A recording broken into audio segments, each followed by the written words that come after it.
ఈయనెవరో ఒక్కసారి జన సైనికులకు అందరికీ తెలిసి ఉంటుంది. అంటే చిరంజీవి గారికి బాగా క్లోజ్ అయినటువంటి సత్యప్రసాద్ గారు, డాక్టర్ సత్యప్రసాద్ గారు చెప్తున్నటువంటి, ఆయన సినీ నిర్మాత పాలకొల్లు వారు కుక్క కాటుకు చెప్పు దెబ్బ అనే సినిమా తీశాడు చిరంజీవి విలన్గా.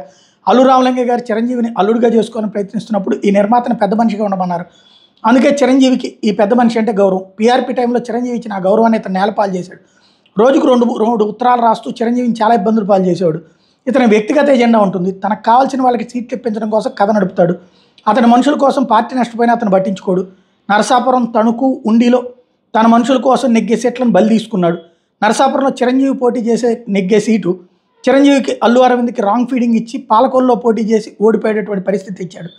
వెస్ట్ గోదావరిలో 3 సీట్లు నాశనం చేశాడు. ఇప్పుడు జనసేన వంతు పాలకొల్లు వెళ్ళి పవన్ ఇతని కాళ్ళకి నమస్కరిస్తే, మీ అన్నయ్య పాలకొల్లో ఓటమికి నేనే కదా కారణం, ఎందుకు వచ్చావు అని అడిగాడు. ప్రస్తుతం సంక్షేమ సేనలో కొందరికి జనసేన సీట్లు కావాలో ఉత్తరాలు రాస్తుంటాడంటూ.